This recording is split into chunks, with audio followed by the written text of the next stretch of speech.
안녕하세요. 매일 새로운 사연을 전하는 읽어주는 사연 라디오입니다. 구독과 좋아요, 많은 공유 부탁드립니다. 오늘의 사연 시작하겠습니다.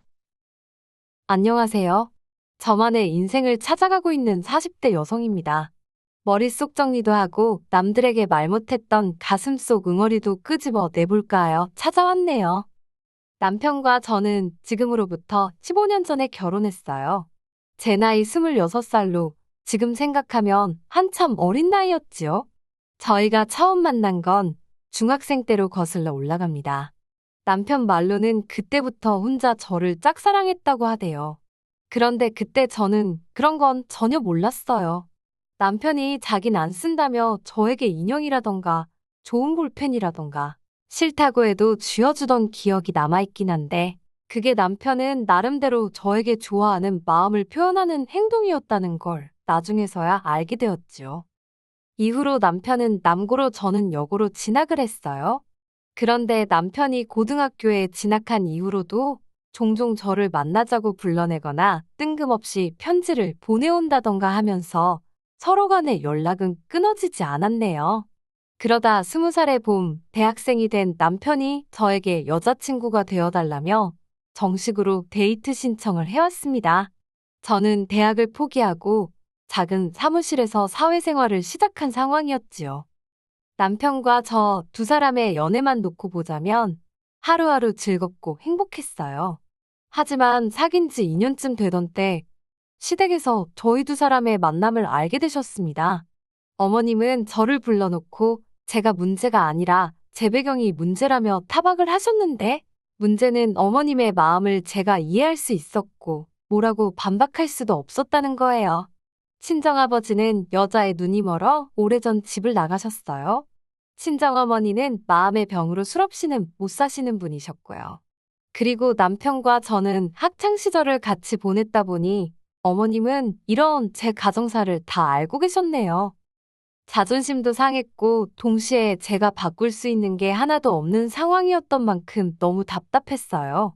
그리고 한편으론 왜 이런 소리까지 들어가며 남편과 만나야 하나 싶기도 하대요. 남편이 저에게 분에 넘치는 사람 같기도 하고. 그래서 결국 남편에게 헤어지자고 했습니다. 일부러 남편 입대가 며칠 남지 않았던 시점에 이야기했어요. 군대에 가서 저 같은 건 싹 다 잊고 오라고요. 하지만 이게 웬걸 오히려 역효과가 나고 말았습니다. 남편이 어머님 아버님 떨어보라며 저랑 헤어질 바엔 차라리 이 세상을 하직하겠다고 편지를 써놓고 한강다리에 갔거든요. 어머님 아버님이 제가 사는 곳에 찾아와서는 빨리 같이 가달라 하시는데 두 분 다 얼굴이 정말 하얗게 질려 있었어요. 그게 지금도 기억에 생생합니다. 결국 우여곡절 끝에 저희는 다시 만나게 되었습니다. 그때부터는 어머님 아버님도 저희한테 만나라 어째라 그런 소리를 일절 안 하시대요. 그리고 저희는 이후로 아무 문제 없이 꼬박 6년의 연애를 하고 결혼 이야기까지 나오기 시작했지요. 그런데 이 이야기가 어머님 아버님 귀에도 금세 들어갔더라고요. 어머님이 저를 부르시더니 정말로 결혼할 거냐고 물으셨어요. 그리고는 당신은 솔직히 저희가 이렇게 오래 만날 줄 몰랐고 저를 며느리로 드릴 생각도 해본 적이 없답니다. 하지만 남편이 저 아니면 안 된다고 하니 어쩌겠냐면서 대신 당신도 조건이 하나 있다 하시대요. 그리고는 당시 제가 다니고 있던 회사를 관두고 어머님 아버님이 운영하시는 공장에서 일을 하라셨지요. 당신 집안 사람이 되는 거니 당연한 거 아니냐 하시는데 솔직히 당황스럽더군요. 그도 그럴 것이 저에게는 회사를 그만둘 수 없는 이유가 있었으니까요. 제가 다니던 회사는 직원 수는 10명 남짓으로 규모는 무척 작았지만 사장님이 참으로 좋은 분이셨어요.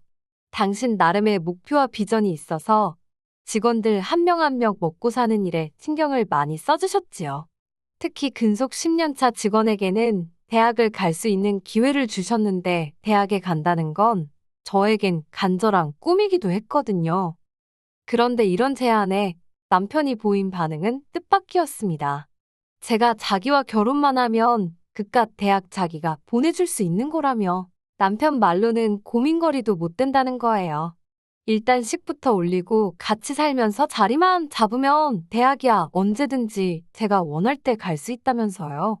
그리고 저는 어리석게도 그 말을 믿었습니다. 오랫동안 저에게 한결같은 사랑을 보여준 남편이 하는 말이었으니 꼭 지켜줄 거라 생각했지요.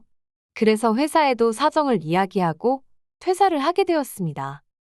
어머님 아버님이 운영하셨던 공장은 직원 수 5으로 국수와 떡을 만드는 곳이었어요.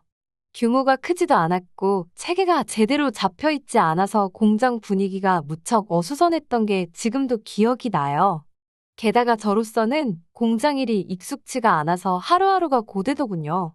하루 종일 뜨거운 김과 씨름을 하니 집에 가면 얼굴은 벌겋고 온몸은 땀으로 젖어 있기가 일쑤였지요. 힘든 나날이었지만 그래도 불평불만 없이 성실하게 일했습니다. 제 부족한 조건들 전부 다 몸으로 때운다는 심정으로 이를 악물고 열심히 했어요. 그렇게 공장 일에 매달리다 보니 언젠가부터 대학 생각은 안 나더라고요. 생각할 틈이 없었다고 해야 할지. 대신 공장에 욕심이 나기 시작했어요. 공장 주인이 되고 싶다 그런 것보다 책임의식이랄까요? 규모도 키우고 싶고 더 좋은 물건을 만들어내고 싶고 어떻게 하면 더 사업을 확장할 수 있을까? 저도 모르게 그런 고민을 하고 있더라니까요. 그리고 이런 제 태도가 어머님 아버님 눈에는 꽤나 기특해 보였던 모양이에요. 공장에서 일한 지 8년쯤 되던 해에 아버님이 저와 남편을 불러놓고는 그간 고생이 많았다며 당신들이 은퇴하게 되면 공장은 저에게 물려주실 거랍니다. 그러니 앞으로도 제 거라고 생각하고 열심히 해보라는 거예요. 그리고 그 이야기를 들었을 땐 공장을 갖게 되었다는 기쁨보다는 어머님 아버님께 드디어 인정을 받았다는 사실이 감격스러워서 정말 많이 울었어요. 그리고 그때부터 저는 전보다 더 열심히 일했습니다.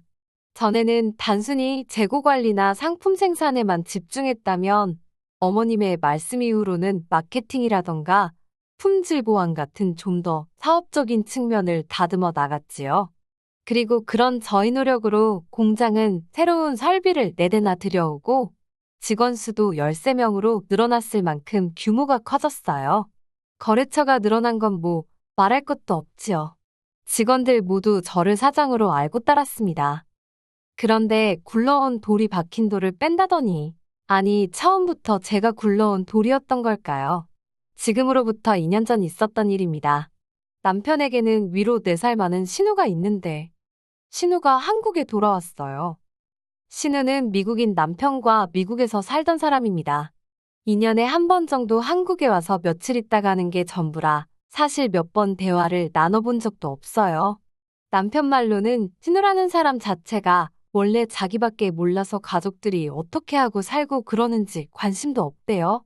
하지만 남편이 뭐라고 말하건 간에 저랑은 접점 자체가 없었으니까 싫고 좋고도 따로 없었지요. 그런데 그런 신우가 미국인 남편과 헤어지기로 했다면서 짐을 싸들고 한국에 온 겁니다. 그리고는 당연히 다른 곳엔 연고가 없으니 어머님 아버님 댁으로 들어가 살기 시작하더군요. 처음엔 어머님 아버님도 덜 적적하시고 좋으시겠다고만 생각했어요. 그런데 언젠가부터 신우가 걸핏하면 공장에 나타나 이것저것 참견을 하고 다니대요.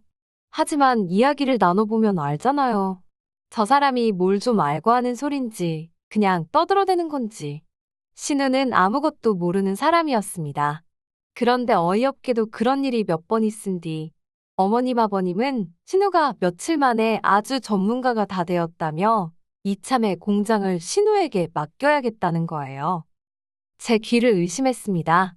10년 넘게 제가 도맡아 해왔고 저에게 주신다고 하셔놓고는 하루아침에 손바닥 뒤집듯 다른 말을 하시다니 믿을 수가 없었지요. 제가 어머님께 진심이시냐고 물었어요. 그러자 어머님이 제 손을 꼭 잡으시며 하시는 말씀이 신우는 당신에게 하나뿐인 딸이랍니다. 그런 신우가 공장을 자기가 하겠다고 하는데 당신이 어떻게 거절을 할 수 있냐는 거예요. 그러면서 저더러 나쁘게만 생각하지 말고 이참에 신우를 잘 도와주래요. 슬프게도 어머님 말씀을 반박할 수가 없더군요. 공장은 여전히 어머님 아버님의 재산이었고 그분들이 자기들 재산을 누굴 주건 간에 저에게는 그걸 따져 물을 권리가 없었으니까요. 그래서 고민 끝에 저는 어머님께 공장을 그만두겠다고 말씀드렸습니다. 그리고는 그동안 제 공장이 될 거라는 이유로 이리저리 미지급하신 월급 전액과 퇴직금을 정산해달라 했어요. 대략 2억이 넘는 큰 액수였지요. 그리고 그때부터 어머님께서 저더러 제정신이냐? 2억이 네 집 개 이름이냐고 절대 못 준다고 아주 난리가 났습니다. 그러면서 5천만 원 줄 테니 그 돈으로 늦었지만 대학교나 가랍니다. 저더러 대학교에 가고 싶어서 환장해 있지 않았었냐고 이제라도 가라대요. 제 꽃 같은 30대를 전부 공장에 갈아 넣었는데 막말로 저를 어르고 달래셔도 부족한 판국에 5천 먹고 떨어지란 소리로밖에 안 들리대요. 그래서 법대로 하자고 했습니다. 2주를 기다렸는데도 가타부타 이런 방구 말씀이 없으셨기에 노동청에 신고를 했습니다. 여기에선 예전에 일하던 회사 사장님의 도움을 많이 받았어요. 회사를 나온 후에도 안부는 주고받으며 살았는데 막상 이런 문제가 닥치니까 도움을 구할 곳이 그분밖에 떠오르지 않더라고요. 그래서 염치불구하고 전후 사정을 설명하니 아는 노무사분을 소개해 주셨지요. 그리고 그때부터는 어머님 아버님이 하루가 멀다 하고 죽는 소리를 하시대요. 그래도 들은 척도 안 했습니다. 이 과정에서 남편과도 많이 다퉜어요. 남편은 저를 이해하면서도 어머님 아버님 일이니 이러지도 저러지도 못하는 게 눈에 보였달까요. 하지만 결국 저는 2억 2,500이라는 돈을 받아냈습니다. 남편 말로는 공장을 담보로 대출을 받아 주신 거라면서. 그런데 그때 남편이 저더러 지독하답니다. 그렇게까지 해야 되겠냐고요. 그런데 그 말이 제 가슴에 비수처럼 꽂히대요. 대학 보내준다는 말에 홀라당 넘어간 저도 잘못이었지만 생각해보면 그럴 능력도 안 되면서 공장 일이 얼마나 힘들고 열악한지 알았으면서 그런데도 나한테 회사를 관두고 결혼하자고 한 남편이 제일 나쁜 X처럼 보였거든요. 그래서 그래 나는 지독한 X라고 이참에 한몫 단단히 땡겨야겠다고 하면서 이혼하자 했습니다.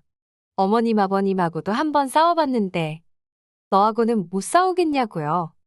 그렇게 저는 불과 몇 달 만에 가족이라고 믿었던 사람들과 전부 등을 돌리게 되었습니다. 후회는 없었어요. 오히려 이렇게 될 줄 알았다면 처음부터 시작하지 말았어야 했다는 후회만 했지요. 저는 남편과의 이혼 과정에서 받은 아파트를 세를 놓았어요. 그리고는 있는 돈 없는 돈 전부 다 끌어모아서 대출까지 받아서 어머님 아버님 공장에서 멀지 않은 곳에 제 공장을 차렸습니다. 처음부터 이 생각으로 관두겠다고 하고 나온 거였어요. 계획도 없이 움직일 순 없잖아요. 그리고 제가 공장을 차렸다는 소문이 돌자 원래 어머님 아버님 공장에서 일하던 대부분의 직원들이 저에게 연락을 해왔습니다. 너무 감사한 일이었지요. 그리고 저는 그동안 제가 만들어 놓은 거래처들도 일일이 찾아가 상황을 설명하고 그들을 설득했어요. 다행히 대부분의 거래처들 역시 저를 보고 거래를 했던 것이기에 일은 쉽게 풀려갔답니다. 시댁에서는 난리가 났던 모양입니다. 하지만 공장 일이 어떻게 돌아가고 있었는지 제대로 알지 못했으니 그들 중 누구도 제대로 대응을 하지 못하더군요. 그래서인지 고작 한다는 일이라곤 제 공장에 쫓아와 상도도 모르는 X, 산업 스파이 같은 X이라고 욕을 해댈 뿐이었어요. 물론 이런 욕을 듣고 제가 가만히 있을 이유가 없었기에 명예훼손과 영업방해 등으로 계속해서 대응해줬습니다. 그러자 남편이 나서서는 그동안 정도 없냐면서 저더러 적당히 하라는 거예요. 아주 자기 집안을 망하게 해야 직성이 풀리겠냐면서. 그래서 제가 그걸로 되겠냐고 했습니다. 니네 부모는 나를 무슨 머슴 부리듯 단물만 다 빼먹었는데 그깟 집안 하나 망하게 하는 걸로 내 화가 풀릴 것 같냐 했지요.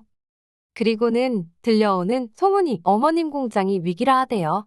제 퇴직금이 다 뭐다 해서 대출받았지. 거래처 70% 이상이 떨어져 나갔지. 아마 어디서부터 어떻게 손을 대야 할지도 몰랐을 거예요. 그러니 오죽하면 신우가 저를 찾아와서는 한 번만 살려달라 소리를 했을까요. 기껏 한다는 소리가 자기는 제가 그렇게 공장에 애착이 있는 줄 몰랐다고, 자기는 이제 공장 일에 관심 없다면서 저더러 돌아와서 다시 맡아달라대요. 어머님 아버님 사시던 아파트까지 담보 잡아서 대출받았다고, 제발 살려달라고 앞에서 닭똥 같은 눈물을 흘려대던데, 그 눈물 저도 어머님 아버님 앞에서 여러 번 흘렸었지요. 그래서인지 와닿지가 않더라고요. 다시는 찾아오지 말라 했습니다. 그리고 결국 어머님의 공장은 경매로 넘어갔어요. 그리고 직원들이 말해주기로는 어머님 아버님은 사시던 아파트도 팔았다대요. 그리고 있는 돈 없는 돈 다 끌어모아서 좀 더 떨어진 동네에 작은 빌라로 이사를 가셨다는 모양이에요. 신우랑 남편이 이제 부모를 먹여 살리려나요? 알빵가요. 아직 작은 빌라로 이사갈 여유가 있었다는 게 화가 날 뿐입니다. 그래도 이제 가슴속 응어리나 분노는 조금씩 내려놓으려고요. 힘들고 고달프긴 했어도 꿈을 꾸던 시절이었고 덕분에 지금 이 자리까지 올 수 있었다고 생각합니다. 저는 이제 시부모님이나 남편의 말 한마디에 울고 웃는 여자가 아니라 제 사업을 이끌어가는 당당한 여자니까요. 긴 이야기 들어주셔서 감사합니다. 오늘의 사연은 여기까지입니다. 구독과 좋아요, 알람 설정해주시면 앞으로 더 좋은 사연으로 찾아오겠습니다. 감사합니다.